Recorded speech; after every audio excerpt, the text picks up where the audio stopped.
You have entered into the black hole of real estate, a place for industry news, tips, and strategies.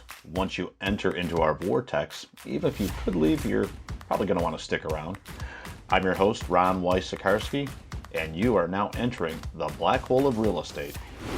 So welcome back. This week I am ready to roll. I've got appraisals on my mind. Also, inspections are getting a little demanding right now, and I want to talk about that as well. And then finally, there's a big thing going on right now called the accidental landlord, and if you're in that space, you know exactly what I'm talking about. So the first thing I want to talk about this week is appraisals. And if you are under contract right now, purchasing a home with financing, chances are your appraisal is going to come on low. It's not a new thing. It's something that's going on pretty much every deal we do right now. So think of it this way. Prices have risen dramatically in the next 3-4 months. It will drive even further ahead. But if you look back to November, December, when it was a little quieter during the election time, in the aftermath, there was some pausing going on. And right now, people are ready to make a move. The vaccine seems to be doing its thing. We're getting a little more freedom, and this pent-up energy and the race for the southern states and the coast, it's real. We see a dramatic increase in the number of people coming down here and throwing cash around in such a way that it's affecting the way the business has been done for the last few years. Part and parcel is that there is so few homes to purchase right now, about half what there was last year, and so many more people wanting to get into states like Florida that is driving prices like crazy. And when we talk about appraisals, they're just not keeping pace. Think of it this way. If a home sold for $300 last year in November, December, and now they're going for $320 or $330, which in some areas it's happening with multiple offers. The appraiser is looking at those comps, those sales comparables, they call them comps, and they usually go back about 3 months. So we're in, if you're in March, that would go back February, January, December. So those closings, if they're closing around 300, that's what they got to work with. And even there was this little slide upwards towards 305 or 310 in January, in February, in March, if it's 330, that's going to come in short. And there's only 3 remedies on the planet to fix it. And they're pretty straightforward. The buyer is going to say, hey, your property did not appraise. You need to drop your price from 330 back down to 315 because that's what it appraised at. So that's absolutely one way. The seller can just eat the difference, forget about the profit, and make the deal work. The other way is that the seller can tell the buyer, look I had 6 offers on that property in one day. I'm not dropping my price. I'm just going to go to the backup offer. So take it or leave it, buddy. 330 is the price. I don't care about your 315 appraisal. The next guy will pay it. And of course, the third option is they figure out something to work out. If it's in the middle or slightly, bent to one side or the other, but just, negotiate the last 15, 50-50, 5 for one, 10 for the other, whatever that number is. So this isn't uncommon, but it's definitely affecting things. And here's why. If somebody is paying cash, they may not even do an appraisal. If they're putting half down or 25% down, probably doesn't affect anything because they have enough money down. They say, hey, I'm already making a $100,000 down payment. I'm putting 33% down. So my loan to value ratio, instead of being 67%, maybe it's 56% or something. It doesn't matter. They're still getting the house they want. But for a buyer that's doing less than 5% down, this is going to be super critical. You're at 330 with 5% down, you're looking a little less than $20,000 down payment. But if you're short 15, that gets added on top. Now you're looking at a down payment, over $30,000. And for a lot of buyers in that position with 5% down, that's a pretty big hill to climb. And some, probably most, don't have that extra 15, 20 grand. Otherwise, I probably would have put 10% down to get a better interest rate. So we do run into some problems. And if there's concessions involved to help the buyer pay for the closing costs, there's not really much you can do to survive that, so to speak. So what is taking place right now? Well, you would think that in this situation, sellers would hold firm. They tell buyers to go fly a kite and I'll just resell it. But in some cases, here's what's really happening. The seller has something lined up on the other side. Maybe a property they were looking to, like a move up home. Let's say they're looking at $500,000 homes. Let's suppose that the one they got bid all over to 525, and I want it because the next suitable replacement is like 550 right now. They don't want to lose that house. So now they got to make a business decision. And rather than beating up the buyer whose appraisal came in 15 short, I've seen where they say, look at, we sold it at 330, we'll just go down to the 315. We'll take 15 less because they want to get that other house. And if they need to go back on the market, the other deal is going to fall apart. When you're in the appraisal process, you're probably 15, 20 days away from closing. There typically is not enough time to go back on the market, resell your property, even at the 330, even if you wanted to, unless the person who is selling you that home is willing to extend. But keep in mind, they've got to move someplace. And they would also have to get somebody to extend. So you could have 3 or 4 extensions involved to try to make this work.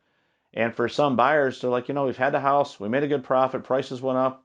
The 315, it was not the 330, but it's still pretty good. There are some sellers that they're eating it, and they're letting the deal go through. I've seen a lot of negotiation where they're splitting it back and forth. I have seen, and it's not rare, I have seen buyers waive the appraisal contingencies. Look, I don't care what it appraises at. I'm buying a house regardless. And I'm personally working with one right now when a property definitely escalated in price. And the buyer said, they're financing. We don't care what it appraises at. We're buying the house. I mean, they wrote it right. That it was proper language, but it was written right into the offer that was accepted. It's like, we're just not going to deal with appraisal contingencies. Now, we'd like you to appraise, but in their minds, they felt they knew the value of the home that they were buying. So that's the appraisal game right now. They're going to come in short in a lot of cases right now. But I also want to tell you that in 30 or 60 days, when all these closings happen, it's going to raise the bar for all appraisals. Now, if it continues to accelerate, we're still going to be short. That's a rising market. We saw that in 2004, 5, and 6. But I also would say that if you're buying today and the appraisal is a little bit short and you're worried, in 30 to 60 days, the price you're paying today that you're kind of concerned about, it's going to feel and look like a bargain. Now, on the inspection side, here's what I can tell you. Buyers are doing extraordinary things to get under contract in multiple offer situations. And I just want to make sure that we're talking about something that's good for the buyer and they're getting proper representation. In a competitive spirit, if you don't want to lose a house and you tell the agent, I don't want to lose this house no matter what, they're going to tell you a couple of things. And this is their JOB. You can increase your offer. You could do an escalator clause. You could put more money down. You could move the closing date. Hey, you could close on it and give the seller 30 or 60 days to live there rent-free to make that piece work. They'll allow them time to find a house. There's another one about the inspections. You can shorten them from 15 days to 10 or 7. You can make shorter inspection periods, and that certainly would be good for a lot of sellers to get rid of that uncertainty. But I do see some people waiving the inspections. I'm not saying to do it or not to do it. I said understand what it is you're doing. You're basically saying we'll take it as is with no inspections, no evidence of the condition of the property. You walked around, you gave it the eyeball test. Unless you've got, these laser eyes that can see through walls and you really know everything there is to know about plumbing and roofing and air conditioning, all of those systems and electrical systems, unless you know all of that, there is some risk. And just because a seller gives you a disclosure of what they know to be the defects or the condition of the property, unless they're a home inspector, they could be a little bit off too. I'm not suggesting for a minute that there's going to be omission on the part of the seller, but I've definitely witnessed some big ticket items that if they weren't aware of it, they were about to become aware of it. I've seen air conditioning units that were of unknown age. There's one 37 years old. I had one last week. 37 years old. So how that thing's still working is beyond me. But it was still working, and it was cool in the house. So as far as the sellers, it's still working. They were unsure of the age. It was there before they bought it. Thing is chugged on forever. Unless you're underneath the house in the pier and beam construction, and looking at the pipes, below the house, you may not know that you had a leak from the waste line in the bathroom. So yeah, that was underneath the house. You may not have known that. I will say this: once the seller becomes aware of that, now they're going to have to disclose it to the next buyer. So if they're if they're going to do the repairs, it gets fixed. You have it done by a licensed professional. It's pretty easy. If the deal falls apart, buyer moves on, but the seller, does need to disclose, what's wrong. Now that they're aware of it. So I would say this: if you're using inspections as a negotiation lever to get the property, just understand what it is you're truly, truly risking.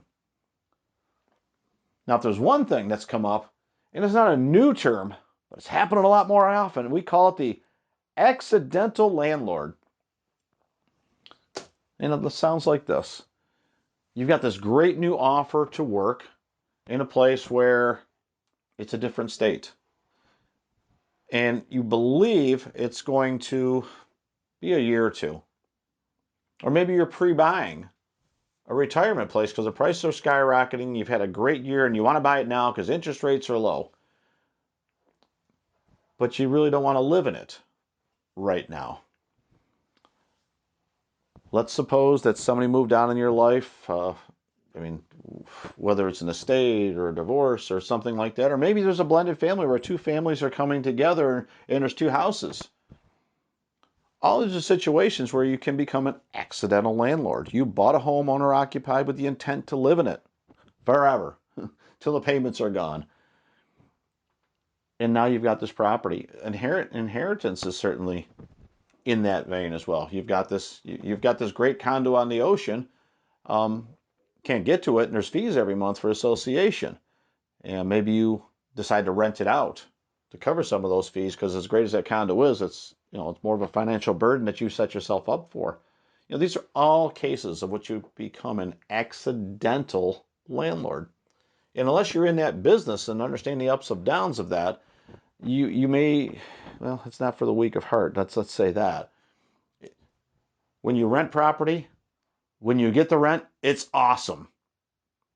And when you don't get the rent, it's not awesome. And you can usually navigate those two levers pretty easily, because eventually most people do catch it up. But the repairs always come at the wrong time. And the maintenance and scheduling and the contractors, not everybody can take a day off to meet them out between 8 and 5 to do a repair or to be on site for that. That's if you're in town. If you're out of town, that's even tougher.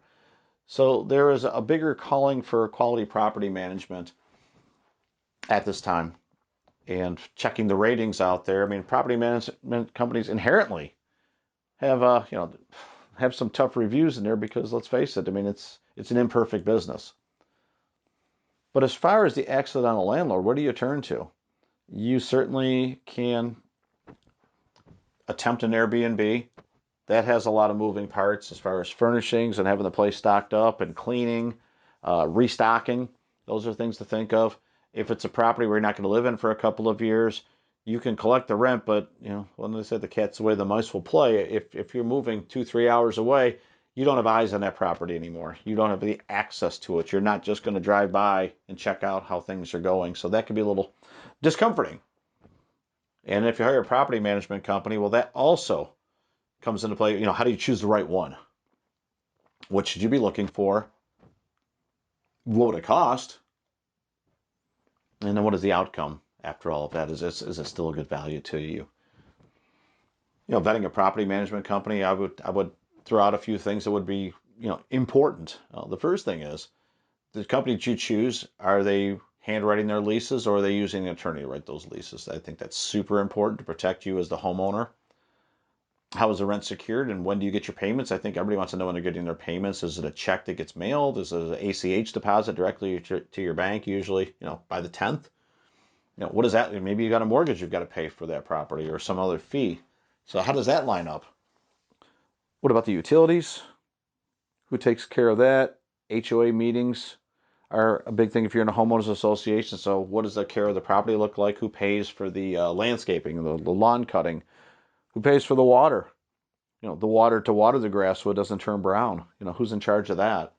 If you got a pool, that also needs to be addressed. You probably haven't thought about the insurance, but the policy when you're renting it is likely different than when you live in it. That needs to be addressed as well. Everything else from roof to electric and any other problems that come along, who pays for that? How does it get paid for? Who's on site? These are all things that if you're an accidental landlord, you should be looking at. Now, the other side of it, if you're an accidental landlord, some of those are going on the market.